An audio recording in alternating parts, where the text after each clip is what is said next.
कल हम लोगों ने सुना कि महाभारत क्यों हुआ और कैसे रोका जा सकता था। यदि अपनी इच्छाओं पर लगाम लगा लिया होता दुर्योधन ने, पुत्र मोह को त्याग दिया होता धृतराष्ट्र ने, चुप्पी तोड़ दी होती भीष्म पितामह ने, भगवान का प्रस्ताव मान लिया होता कौरवों की सभा ने, तो महाभारत ना होता। महाभारत हुआ क्यों? इसलिए हुआ ताकि हमारे और आपके बीच में महाभारत ना हो। भाई कुछ तो प्रमाण चाहिए था ना। हम किसका उदाहरण देते? रावण सीता मां का हरण ना करता तो आप किसका उदाहरण देते कि देखो पराई स्त्री की तरफ दृष्टि डालोगे तो परिणाम रावण जैसा होगा। रावण का इतिहास ना होता हमारे बीच में तो आप एग्जाम्पल किसका देते? तो हमारे लिए ये उदाहरण बने हैं। आप और हम ऐसी गलतियां ना करें, इतिहास में हम और आप ऐसी गलतियां ना दोहराएं, ये सावधान करने के लिए ये वेद पुराण है। वेद पुराण उन इतिहास को संजो के रखता है जो इतिहास में घटनाएं घटी और बारीकी से उस पर विचार किया गया कि क्या करने से हम और आप बच सकते हैं हर बुराई से। बुराई से बचाने के लिए वेद पुराण शास्त्रों का अध्ययन होता है। शास्त्रों के अकॉर्डिंग, शास्त्रों के हिसाब से कोई चले तो उसके जीवन में कोई परेशानी ही नहीं।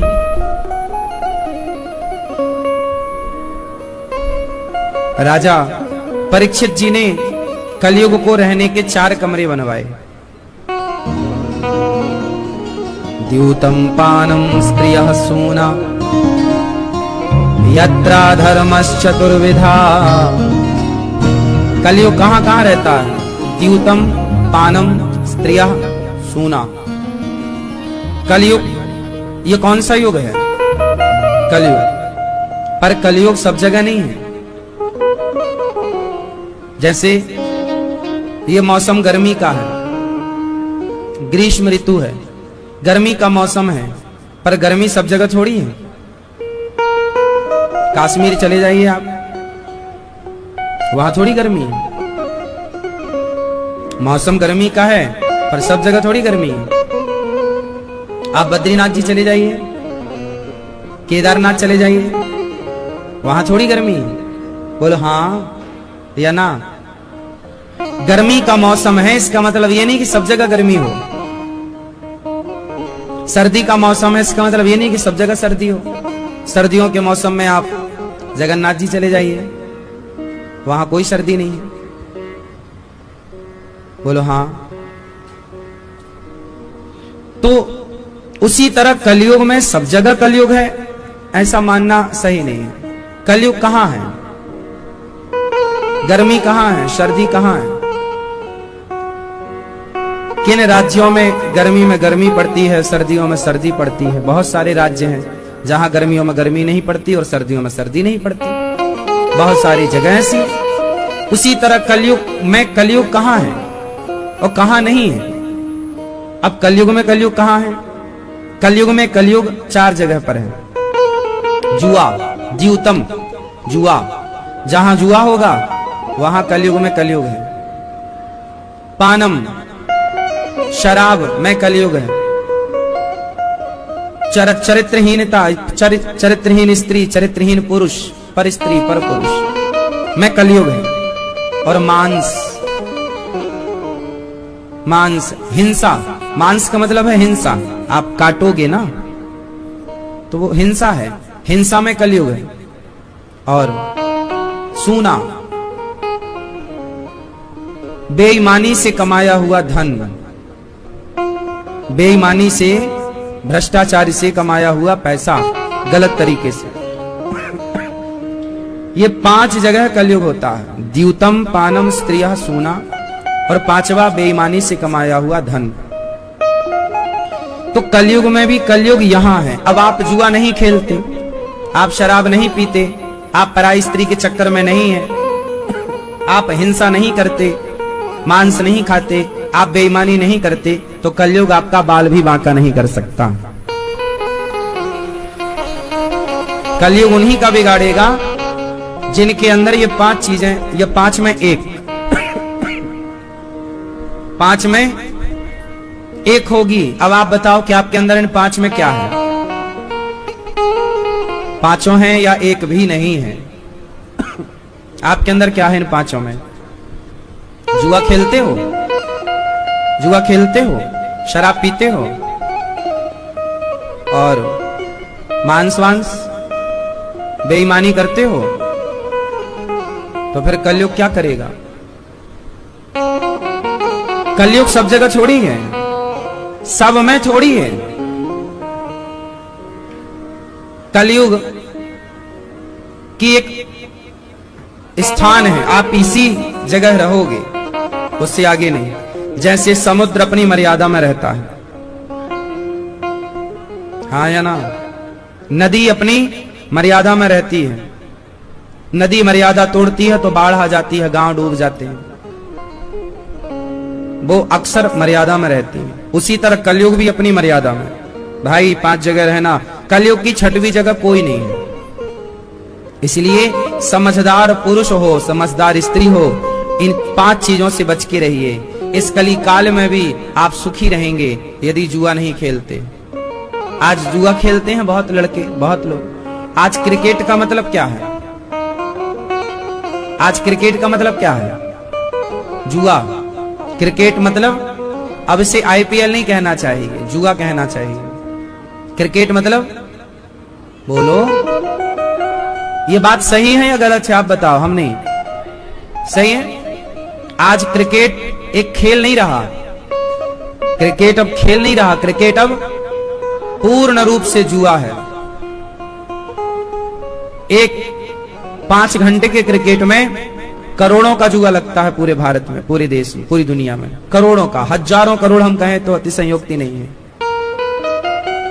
इन 5 घंटों में कितने लड़के, कितने जवान बर्बाद हो चुके होते हैं। इन 5 घंटों में सारी कमाई लगा चुके होते हैं और कुछ नहीं। हर बॉल पर जुआ होता है, हाँ या ना? फिर हम तो क्रिकेट देखते नहीं हैं, पर समाज में जो हो रहा है वो सुनते हैं। आप जैसे किसी के मुंह से सुन लेते हैं। एक मैया आई अपने बेटे को लेकर, महाराज जी 1 करोड़ रुपए हार गया है ये। सारी जिंदगी की कमाई जो इसके बाप ने इकट्ठी की थी सब बर्बाद कर दिया। कहां? बोले क्रिकेट में। तब हमें पता चला कि करोड़ों बर्बाद हो सकते हैं। जुआ नाश कर देता है ये खोपड़ी में बैठ के कलयुग। जुआ, कौरवों ने जुआ ही तो खेला, पांडवों ने जुआ ही तो खेला, इसलिए तो 12 साल का वनवास हुआ। पांडवों को भी तो भोगना पड़ा। इसलिए जुआ नहीं, शराब नहीं। आप शराब पीते हैं भाई? आप कभी कभी, आप जी शराब पीते हो रोज कि कभी? शराब पीते हैं? हाँ या ना? ये शराब पीते हैं? नहीं, वो तो खुद कह रहे हैं पीते हैं। अच्छा, आपसे थोड़ी बताते हैं ना। क्यों पीते हो?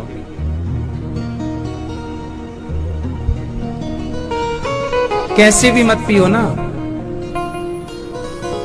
शराब इतनी सी हो, जहर इतना सा हो या इतना सारा हो, जहर तो जहर है। कीचड़ चाहे इतना सा लगा हो कपड़ों में या इतना सारा लगा हो, कीचड़ तो कीचड़ ही है। बोलो हाँ। इसलिए शराब 5 महापाप होते हैं। उन 5 महापाप में एक शराब भी है। मैं भोपाल जेल के अंदर कथा सुनाने गया था, अभी आप लोगों ने सुनी होगी। वहां 4000 कैदी थे। 4000 कैदियों को हम कथा सुनाने गए थे। सारे कैदियों ने कथा सुनी, टीवी पर प्रसारण था। आप में से बहुत लोगों ने उस आयोजन को देखा होगा। भोपाल जेल के अंदर कथा थी। 4000 कैदी थे। मैंने लगभग सारे कैदियों से पूछा कि जेल क्यों आ गए, तो 99% कैदियों का कहना था, महाराज जी शराब पीकर आए हैं। शराब पीकर? क्यों?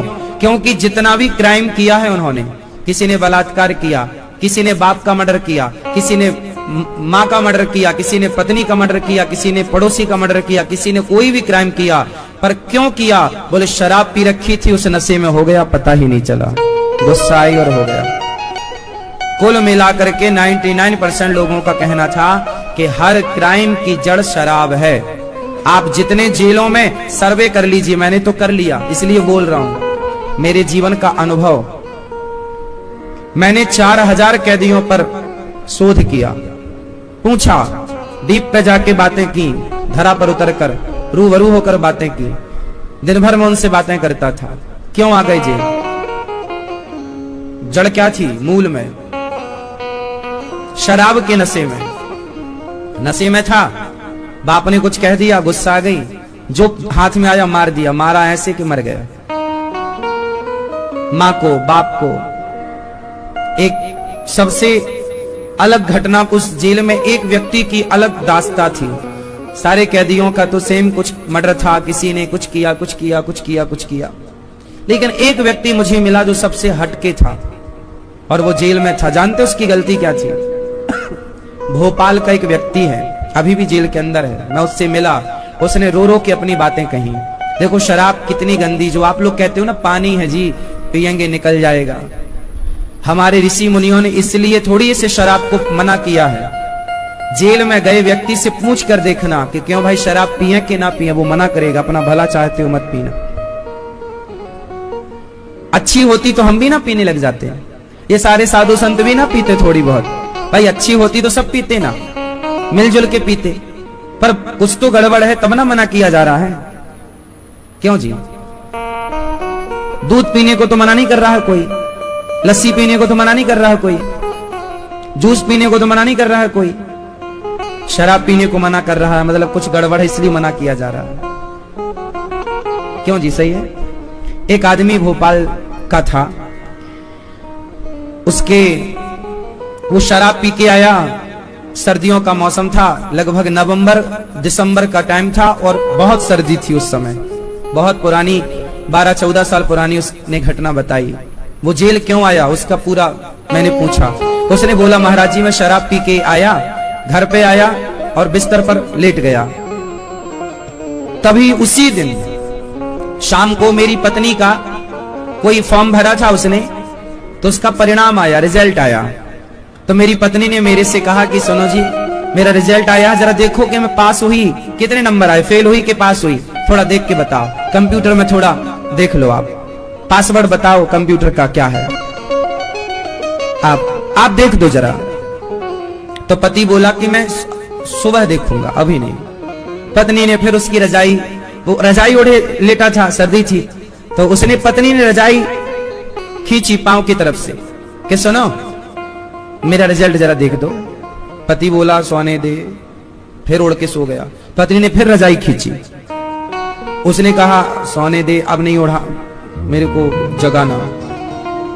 वो नशे में था, बेचारी पत्नी भोली, उसको लगा मेरा पति है, जल्दी देख दो ना, हमारा परिणाम आया, अभी आप सो जाना। अच्छा एक काम करो, ये रहा लैपटॉप, जरा इसका पासवर्ड ही टाइप कर दो, खोल दो, हम ही देख ले रहे हैं। लिए खड़ी लैपटॉप, पति की उसने फिर रजाई खींची, तो पति ने उसका हाथ पकड़ा, उसी बिस्तर पर लिटाया और उसके गले को दबाया। चूंकि नशे में था, गले को दबाया तो इतने जोर से दबाया कि श्वास नली टूट गई। ऑन द स्पॉट तुरंत उसकी पत्नी मर गई। पत्नी के हाथ में लैपटॉप था कि पासवर्ड ही बता दो, लैपटॉप वहीं पड़ा, पत्नी उसके बगल में मरी पड़ी और वो भी रजाई ओढ़ के सो गया, चूंकि नशे में था। सवेरे जागा तो देखा पत्नी बगल में सो रही है। उठाया, तुम अभी तक उठी नहीं। उठाया तो क्या, वो तो मर ही चुकी थी। अब वो मेरे से बताते बताते रो पड़ा, बोले महाराज जी मैंने इतने जोर से गला नहीं दबाया था कि वो मर जाए। मैंने कहा तुम नशे में थे, तुम्हें पता थोड़ी था कि तुम कितने जोर से दबा रहे हो, बिना दबाए थोड़ी श्वास नली टूटेगी। इतने जोर के दबाया कि तुरंत उसकी पत्नी को कुछ समय नहीं मिला, ऐसे कैसे गला दबाया होगा, मर गई बेचारी, मर गई। उसके मर्डर के केस में वो उम्र कैद की सजा भोग रहा है भोपाल जेल के अंदर। अब बताओ जड़ क्या है, कारण क्या था, जोर से क्या था, शराब। एक हंसते खेलते परिवार में आग लगा दी। उस पत्नी की क्या गलती थी? वो तो खुशी से बोल रही थी कि हम तो देखो पास हो गए कि नहीं, देखो जरा परिणाम देखो। शराब जो आप लोग कहते ना जी हम पीते थोड़ी हैं, कभी कभी शराब अच्छी होती तो हम भी ना कभी कभी पीते। शराब अच्छी है तो अपने बेटे को भी कभी कभी क्यों नहीं पिलाते? शराब अच्छी है तो अपनी पत्नी को भी कभी नहीं पिलाते, अपनी बेटी को भी कभी कभी क्यों नहीं पिलाते? अच्छी है तो पिलाओ ना सबको। अच्छी नहीं है इसलिए आपको नहीं पीनी चाहिए, है तो शराब। पता नहीं है शराब, अब देखो कलयुग होता है शराब में, अब वो कलयुग कब क्या निमित्त बना के काम कर दे, कब वो अपना खेल कर जाए, इसलिए हर बुराई से बचने का है। हर फसाद की जड़ शराब है। 5 महापाप होते हैं। पहला महापाप गौ हत्या, बोलो पहला महापाप गौ हत्या। दूसरा महापाप शराब। तीसरा महापाप स्वर्ण की चोरी, सोना चुराना, किसी के घर में चोरी करना, यह महापाप। कि आदमी ने बेटी के विवाह के लिए कुछ बचा के रखा और आपने चुरा लिया। शादियों में कई बार ना रिश्तेदार सोना, कुछ लोग शादियों में जाते हैं, मौका मिल जाए तो गहना चुरा लेते हैं। अब किसने चुराया तो भगवान जाने, पर चुराया तो उन्हीं में से किसी ने था ना, हाँ या ना। अक्सर शादियों में चोरियां हो जाती हैं, गहना चोरी हो जाता है, किसी ने हार चुरा लिया, किसी ने झुमका चुरा लिया। अब बेचारी उस माँ ने, उस बाप ने अपनी बेटी के लिए कैसे कैसे हार बनवाया होता है और आपने चुरा लिया, तो वो महापाप है। गौ हत्या और ब्राह्मण हत्या करने का जो महापाप है, वही महापाप स्वर्ण की चोरी करने का है, वही महापाप शराब पीने का है। शराब को गौ हत्या और ब्राह्मण हत्या, गौ हत्या, ब्राह्मण हत्या, स्वर्ण की चोरी और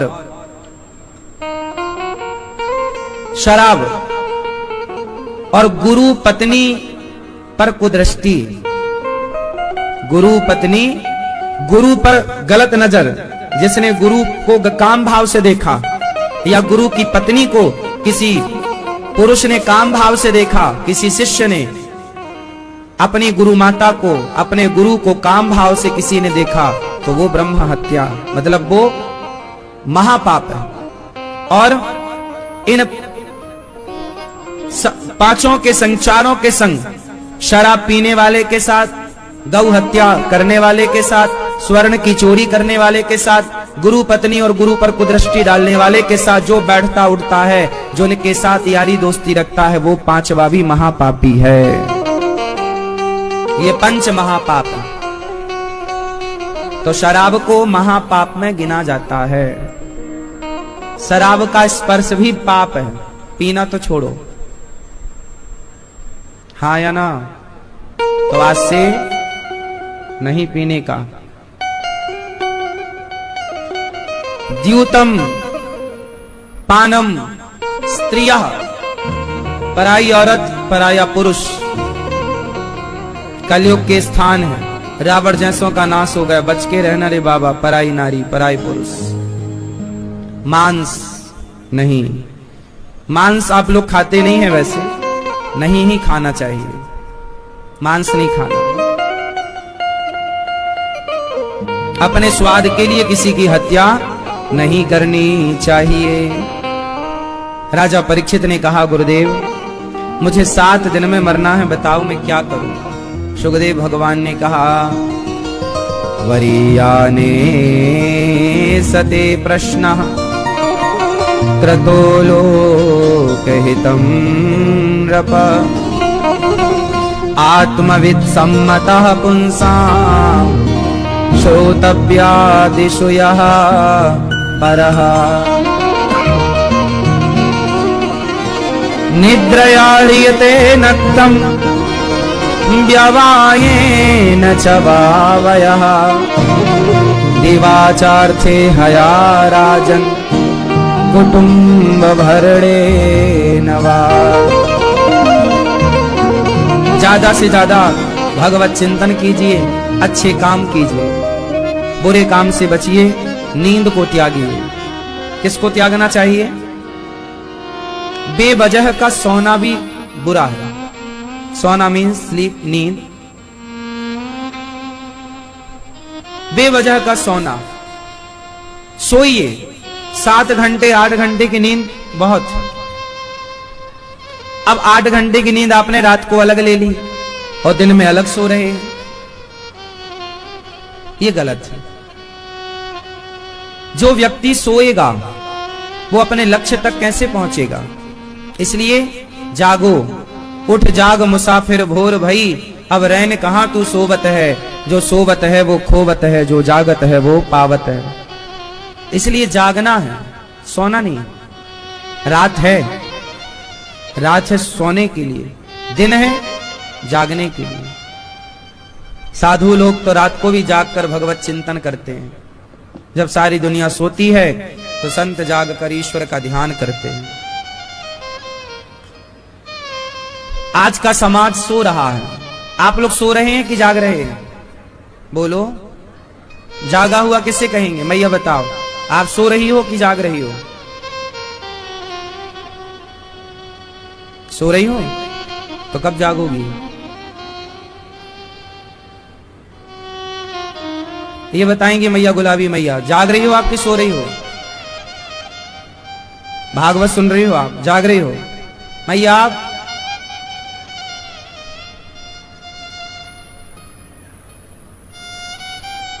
आप जाग रहे हैं कि सो रहे हैं? ये दादाजी, आप जाग रहे हैं सो रहे हैं? जाग रहे हैं। जागा हुआ पुरुष, जागी हुई स्त्री, आप किसे मानेंगे? कौन जाग रहा है, कौन सो रहा है? जानिए तबहि जीव जब जागा। जीव को तब जागा हुआ मानना चाहिए कि जब सारे विषयों से मन हटकर, जिसका मन विषयों से मन हटकर प्रभु में मन लग गया, उसे ही जागा हुआ मानिए। जिसका मन अभी भी भोग विलास में लगा है, उसको आप सोया हुआ मानिए। सो रहा है, इसका मन अभी विषयों में लगा है। जिसका मन ईश्वर में लग गया वो जागा हुआ। जिसका मन अभी संसार में लगा है वो कहां जागा है? आजकल इंसान गधों की तरह सवेरे से लेकर शाम तक काम करता है। जिस पत्नी जिस परिवार के लिए काम करता है, वो पत्नी वो परिवार भी उसके अनुकूल नहीं है। गधों की तरह फिरता है, क्या परिणाम मिलता है उसको? क्या मिलता है?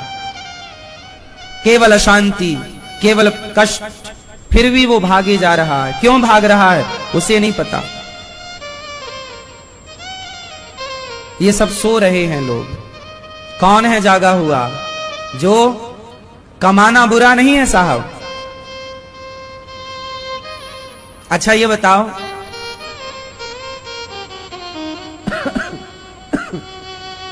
शेर का पेट भरा हो और उसके बगल में हिरण घूम रहा हो तो शेर हिरण को पकड़ेगा?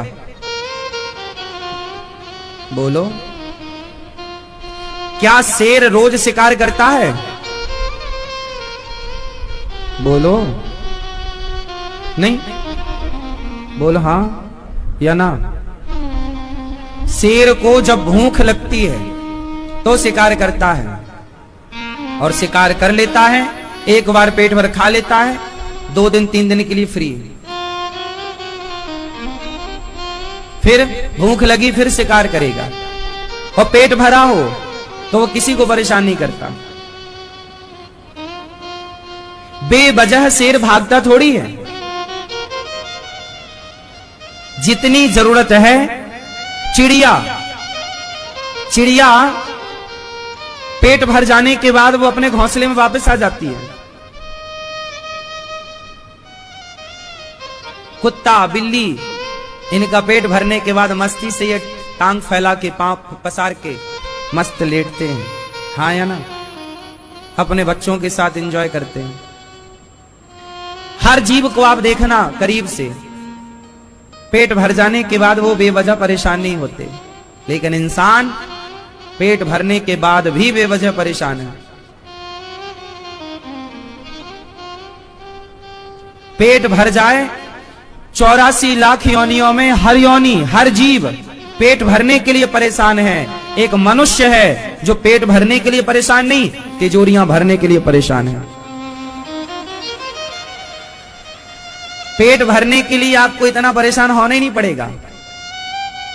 पेट भरने की बात होती तो आप झूठ बोलते ही नहीं, क्योंकि झूठ पेट थोड़ी चाहता है कि आप झूठ बोलें। सच्चाई ईमानदारी से भी पेट भर सकता है। पेट को चाहिए कितनी? 4 रोटी सवेरे 4 रोटी शाम, इतने में पेट खुश। बोलो हाँ। झंझट पेट भरने की नहीं है साहब। हर पशु पक्षी जीव जंतु पेट भरने के लिए दौड़ता है।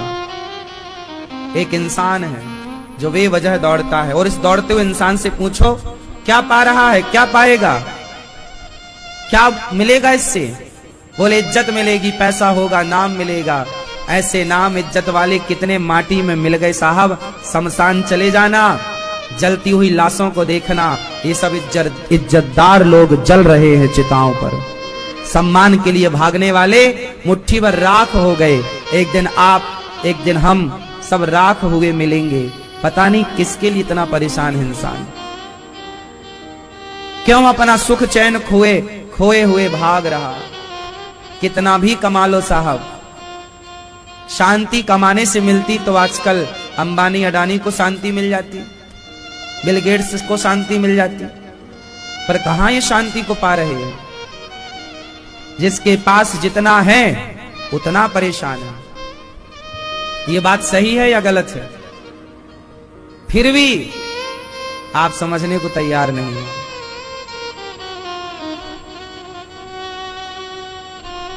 चलिए अपने लक्ष्य की ओर। आपका लक्ष्य ही गलत है। आज हर व्यक्ति का लक्ष्य क्या है? धन। आप 100 बच्चों से, 100 लोगों से पूछिए कि आपका लक्ष्य क्या है, तो 100 के 100 लोग बताएंगे धन। किसी को इंजीनियर बनना, डॉक्टर बनना, एडवोकेट बनना, फला बनना, मतलब ये सब धन ही तो चाहिए ना। एडवोकेट बन के, इंजीनियर बन के, जज बन के, तो सबका लक्ष्य क्या है? जोर से। सबको धनवान बनना है। किसी का लक्ष्य सही नहीं। धन को जो अपना लक्ष्य माने बैठा है वो सही कैसे हो सकता है? लक्ष्य क्या होना चाहिए? लक्ष्य क्या होना चाहिए? धन तो है लोगों का, पर होना क्या चाहिए? काश सबका लक्ष्य धन ना होकर धर्म होता तो आज भारत की तस्वीर कुछ और होती। धर्म लक्ष्य हो। हमें क्या बनना है? धनवान नहीं, धर्मवान। धर्म के लिए मर गए हमारे यहां। मैया सो रही हैं, देखो हमारी।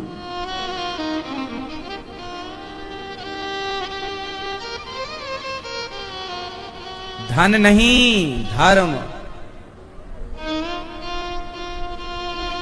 बच्चों को धनवान मत बनाओ। धन तो आएगा, धन बहुत बड़ी बात नहीं है, धर्म आना चाहिए। मेरे जीवन में क्या हो? धर्म। धर्म होगा तो धन आएगा।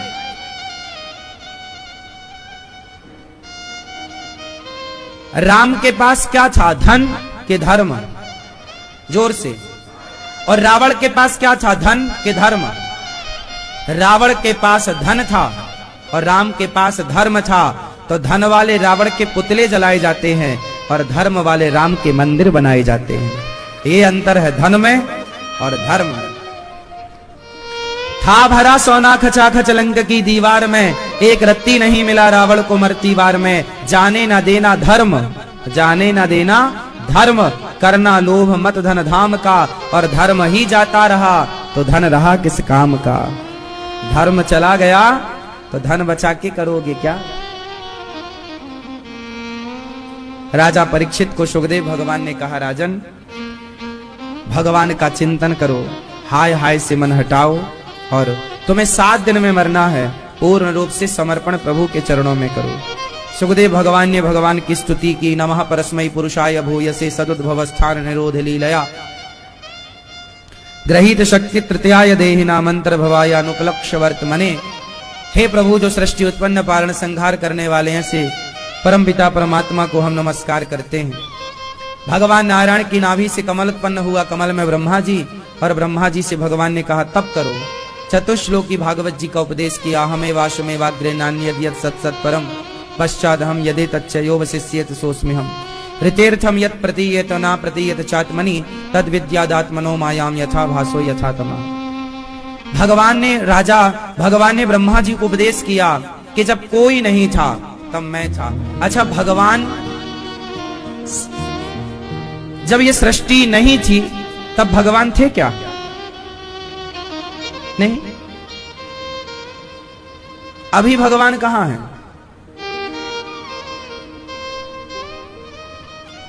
जब संसार नहीं था तब भगवान कहां थे? जब संसार है तब भगवान कहां है? और जब संसार नहीं रहेगा तब भगवान कहां रहेंगे? मैया बताओ।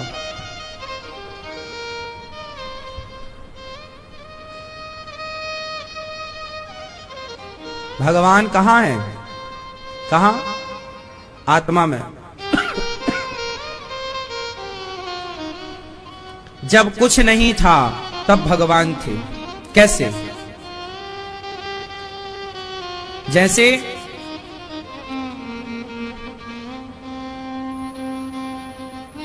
आभूषण जब नहीं थे तब भी सोना था। अच्छा बताओ, भगवान कहां है? कहां? मन कहां? यहां है? हैं? एक्सरे करा लें? यहां होंगे तो आ जाएंगे एक्सरे में बैठे। यहां है भगवान? तो एक्सरा हुआ कभी दिखे?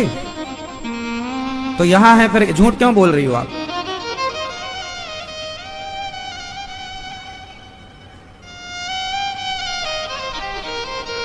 भगवान कहां है?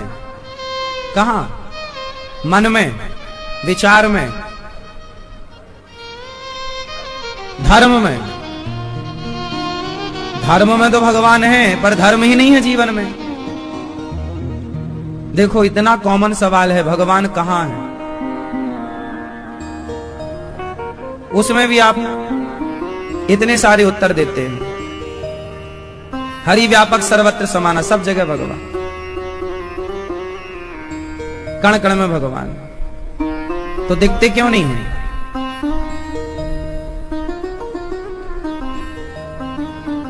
भगवान कहां है आप बताओ? हैं? तो क्यों नहीं दिखते? सर्वत्र समाना है तो क्यों नहीं दिखते?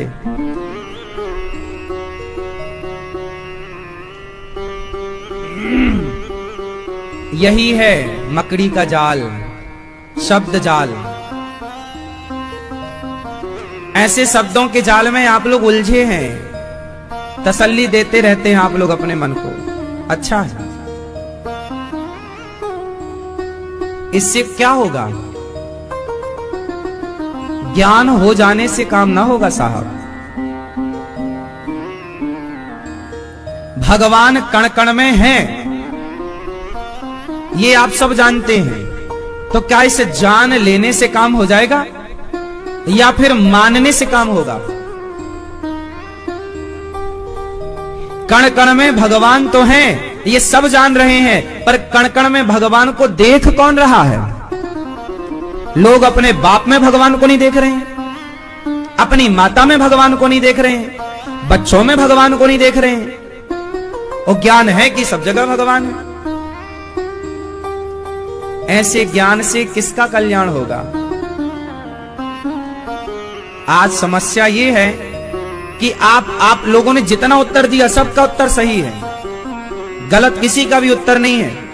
लेकिन ये तो ऐसी बात हो गई कि रट्टू तोता सुना है? क्या सुना है? रट्टू तोता। पड़ोस के घर में कोई मर गया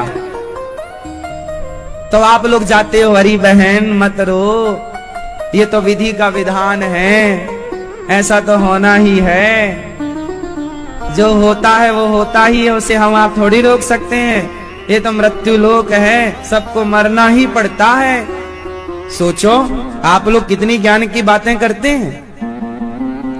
दूसरों को जब आप समझाते हैं तो ऐसा लगता है कि आपसे बड़ा ज्ञानी कोई नहीं है।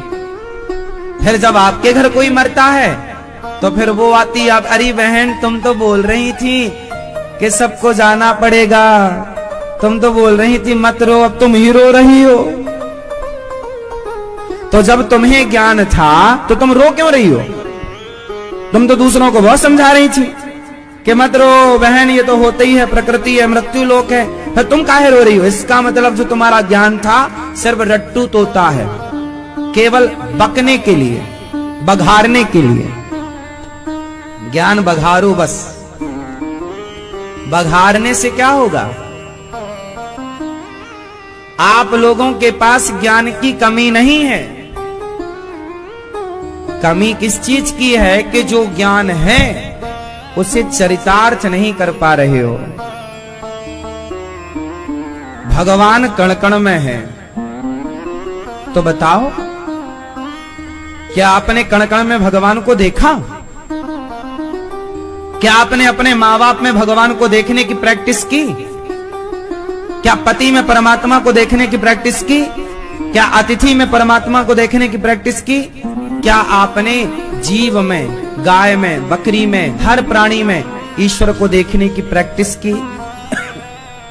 जान लेने से ना होगा मेरी माँ, आप ही बताओ। हम सब जगह भगवान है, क्या इतना जान लेने से हो जाएगा? जो जान रहे हो उसे मानो, उस पर चलो, उसे प्रैक्टिकल करो, तब काम बनेगा। भगवान प्रेम से प्रकट होते हैं, तो कहां है मीरा जैसा प्रेम? कहां है प्रहलाद जैसा प्रेम?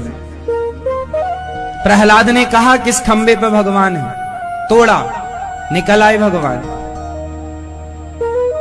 अब कहां है? आज कितने खंबे टूट रहे हैं रोज, कहां नरसिंह निकल रहे हैं? क्योंकि कोई प्रहलाद नहीं है, कोई मीरा नहीं है। भगवान के आने में देर नहीं है, सुनने में देर नहीं है। आप लोग जो ज्ञान बता रहे हैं सबका सही है, लेकिन बताने से ना होगा साहब।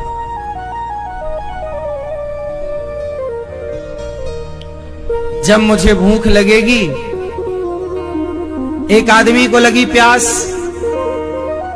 उसने कहा भैया एक गिलास पानी दे दो, तो आपने पानी ना दिया, पानी का ज्ञान, ए भाई पानी, आकाश में पानी ही पानी है, बादलों में पानी ही पानी है, सुन समुद्र में पानी ही पानी है, नदियों में पानी भरा पड़ा, सुन 5 तत्वों में एक तत्व पानी तत्व है जो तेरे भीतर, तू भी पानी से बना है।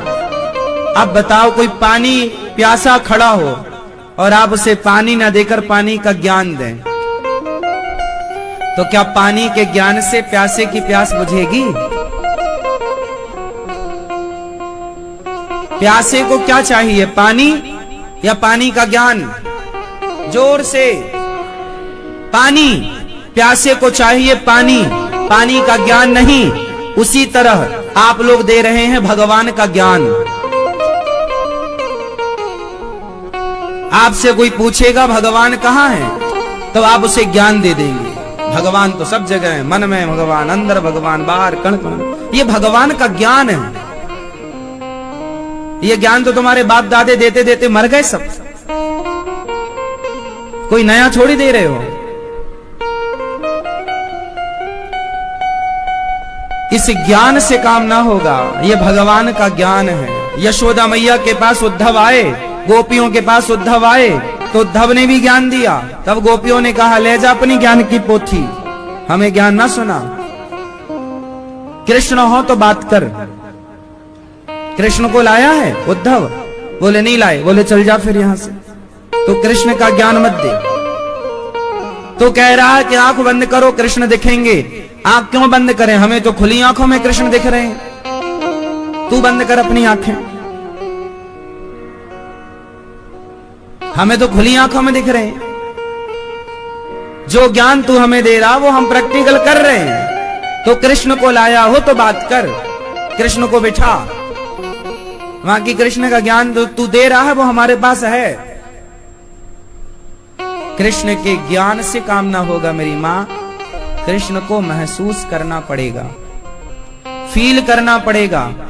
भगवान का ज्ञान नहीं, मैं आपको भगवान का ज्ञान नहीं दे रहा हूं, भगवान से रूबरू कराने की कोशिश कर रहा हूं, भगवान से मिलने और मिलाने की कोशिश कर रहा हूं। भगवान के मिलने में देर नहीं है। अब सवाल ये खड़ा हुआ, भगवान कहां है? फिर से वहीं आकर खड़ा होता हूं मैं, एक बार फिर से आपसे पूछता हूं, भगवान कहां है? कहां है?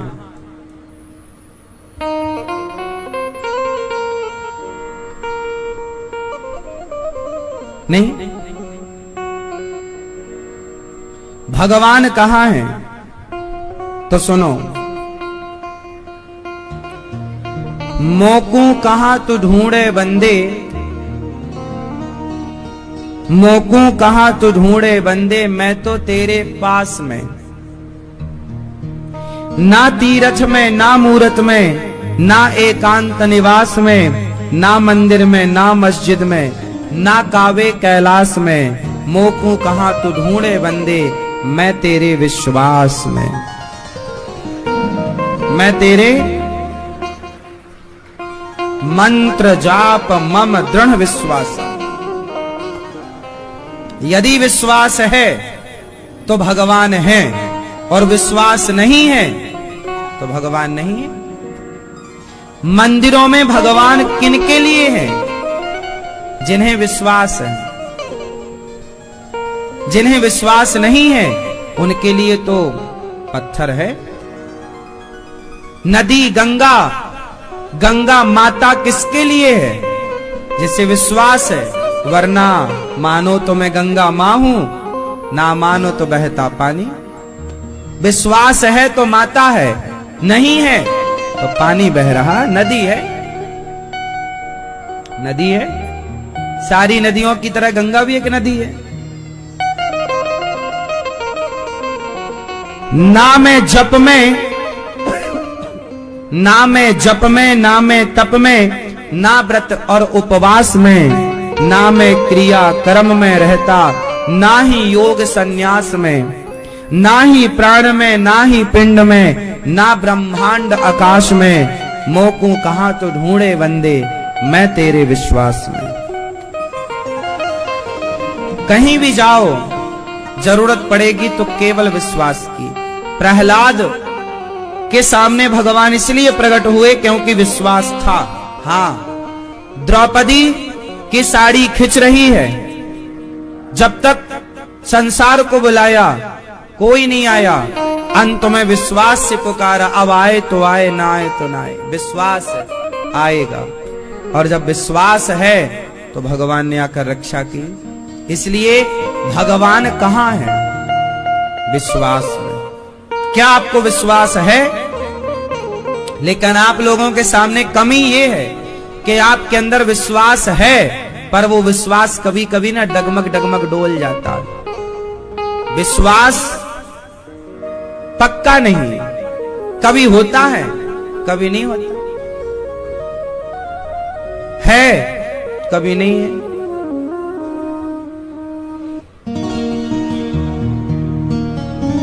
खोजी होए तुरंत मिल जाऊं, एक पल की ही तलाश में, कहे कबीर सुनो भाई साधो, कहे कबीर सुनो भाई साधो, मैं तो हूं विश्वास में। मैं विश्वास में रहता हूं। विश्वास, भगवान कहां रहते हैं? आपको भगवान पर विश्वास है? किस किस को भगवान पर विश्वास है? हाथ उठाओ दोनों।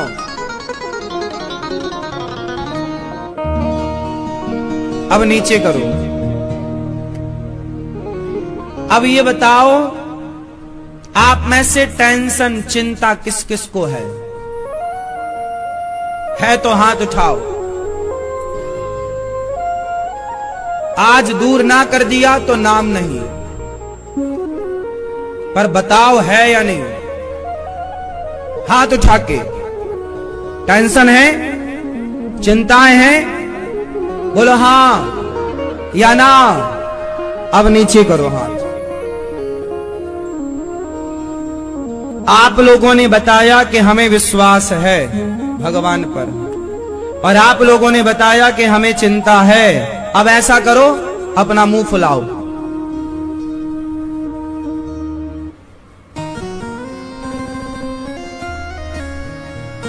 मैया घर में तो ऐसे ही मुंह फुलाई रहती हो, अभी नहीं फुला रही हो। अब ठहाका लगाओ। अब ये दोनों काम एक साथ करके दिखाओ। मुंह भी फुलाना है और ठहाका भी। ये दोनों काम एक साथ करो। नहीं होगा? नहीं होगा ना? हाँ या ना? नहीं होगा। उसी तरह ये भी कभी नहीं हो सकता कि भगवान पर विश्वास जिसे है उसे चिंता भी हो। या तो आपको विश्वास होगा या तो आपको चिंता होगी। अरे चिंता है तो फिर विश्वास कैसा? और विश्वास है तो चिंता कैसी? और दोनों हैं तो ना आप घर के हो ना घाट के हो। बोलो राधे राधे। फिर तो आपके पास जो ज्ञान है केवल बघारने वाला, बघारते रहो।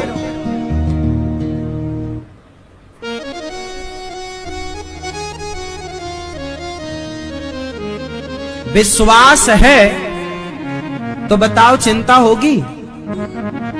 विश्वास उस भगवान पर जिसने संसार बनाया है, उस पर विश्वास करने के बाद भी चिंता होगी? उस पर विश्वास जिसकी एक पलक झपकते सृष्टि हो सकती है और प्रलय हो सकता है, उसके होते हुए टेंशन? महाभारत के युद्ध में पितामह ने बोला कल मैं पांडवों को मार दूंगा। भीष्म प्रतिज्ञा, कल मार दूंगा। द्रौपदी गई। हे कन्हैया सुना, पितामह ने पांडवों को मारने की प्रतिज्ञा ली। भगवान बोले चलो अर्जुन से बात करते हैं। अर्जुन के पास, अर्जुन रात्रि के 2 बजे 1-2 बजे खर्राटे लेके सो रहे मस्त। अर्जुन तुम्हें पता लगा कल पितामह तुम्हें मार देंगे कल के युद्ध में। अर्जुन बोले प्रभु सोने दो, आप भी सो जाओ, आओ हमारे पास सो जाओ। अर्जुन, भगवान बोले तुम्हें कल की चिंता नहीं है? कल की प्लानिंग नहीं कर सकते हो? अर्जुन बोले कन्हैया, जिसके रक्षक आप हैं, जिसके लिए आप जाग रहे हैं, उस कृष्ण के होते हुए अर्जुन को सोचने की जरूरत क्या है? ये क्या था? ये क्या था? ऐसा विश्वास आपके जीवन में जिस दिन आएगा, उस दिन आपका जीवन कुछ और होगा। आपके जीवन में अभी तक विश्वास नहीं है। आप कितना भी चिल्लाओ जी हमें विश्वास है, खाक विश्वास है। विश्वास होगा तो चिंता नहीं होगी, ना बेटी की, ना बेटे की, ना बिजनेस की, ना व्यापार की, ना कुछ की। क्योंकि जब विश्वास होगा तो आपका अंतरात्मा ये कहेगी कि जो कर रहे हैं मेरे गिरधर गोपाल कर रहे हैं, मैं थोड़ी कर रहा हूं। तो फिर ये जब आगे होंगे तो तुम निश्चिंत हो जाओगे। और जब व्यक्ति निश्चिंत हो जाए, समझ लेना कि ईश्वर को पा गया है। वो ईश्वर को पाना मतलब निश्चिंत हो जाना। अभी आप निश्चिंत नहीं हैं, मतलब ईश्वर को आप कह रहे हैं ना कण कण में है कण कण में। ऐसे ही ज्ञान देते देते सब मर गए। तुम भी ना चले जाना धारी धार।